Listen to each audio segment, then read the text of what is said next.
understanding yin, yang, and scalar.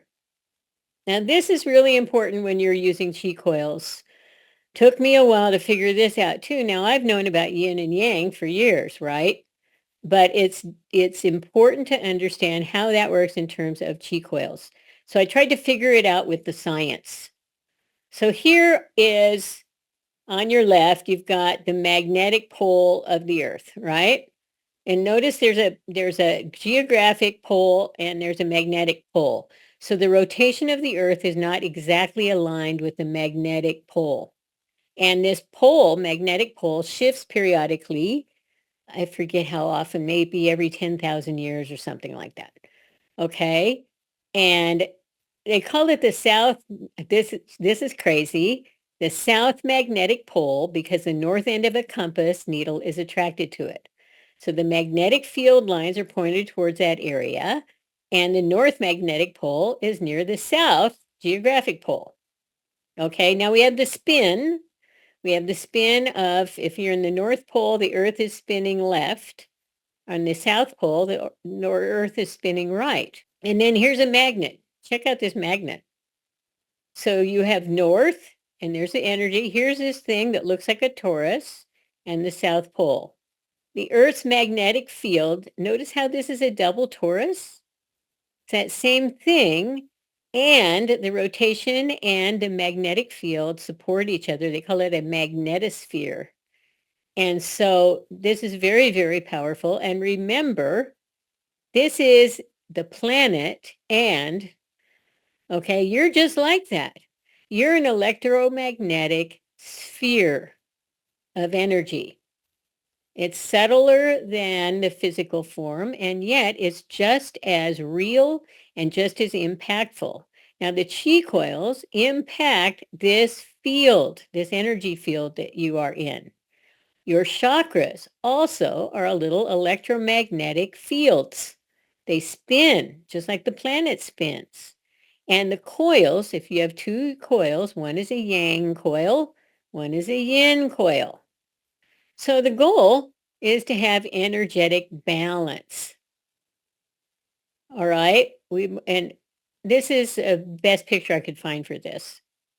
You don't want to be too yin or too yang, and I'll show you why.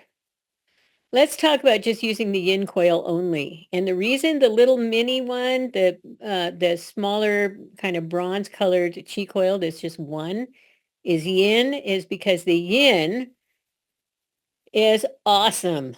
Okay, I used only yin for about the first, I'd say, month, because every time I used yang with it, I couldn't, my meditation got all wonky, and it's because I needed to receive.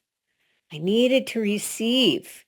So my mental and physical energy had been so depleted that the yin filled me. And I will periodically still use this for inward focus during meditation. You can also do like yin in the morning. I believe it's this way. Yin at night, yang in the morning, if you want. Let me show you yang. So yang is going to make you motivated and enhance your concentration, elevate your energy. So it's going to motivate. Now, say it's lunch, and now after lunch, I don't know about you, but I always get a little sleepy. Then what happens is I need a little yang. So I will get the yang coil and use that. And with very shortly, I'm completely back balanced and energized again. So you have a choice. You can also use both coils. So using both coils at the same time creates a sense of balance and scalar energy, which is what we're going to get into next. Fill this in, qicoil.com/setup2. And you can download a PDF that will show you the different configurations. On one side, it shows all the two coil options and what you will benefit from using them in any kind of configuration. The other side is just using one coil and how to do that.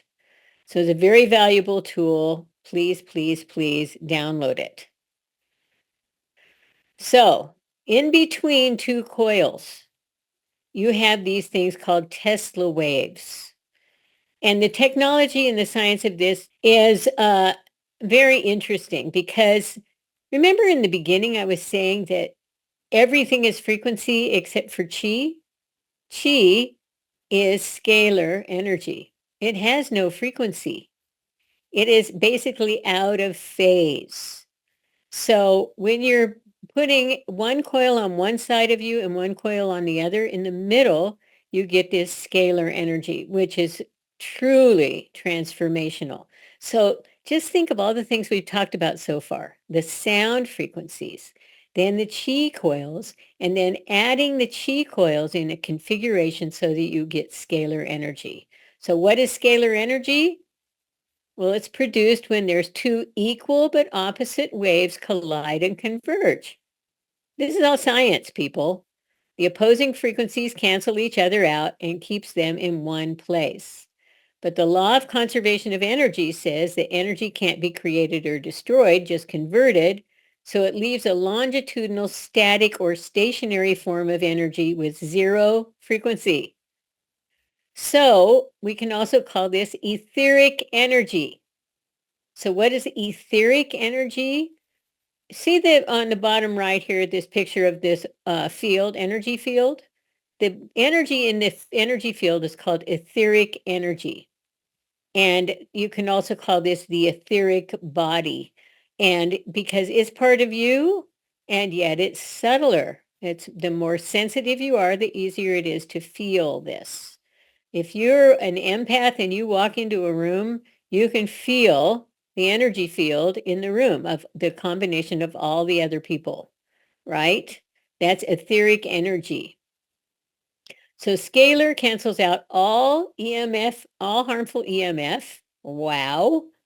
And it's so the universe is not a vacuum, but it's filled with scalar energy in which the energies are balanced, which causes them to become invisible. So when you go out into space, it looks like an empty void, like William Shatner talked about when he went out there, like, oh my God, look at this. It's really empty. He had no idea. But it's not empty. It's full. It's full. It's full of chi. So scalar energy doesn't really heal anything, but it provides the atmosphere for the body to heal itself. If scalar waves remove chaotic impedance, which is that noise, right?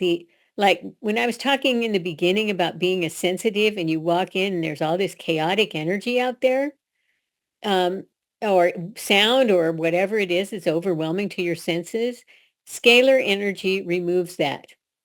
It's wonderful. Any garbled information, it just allows your body to relax.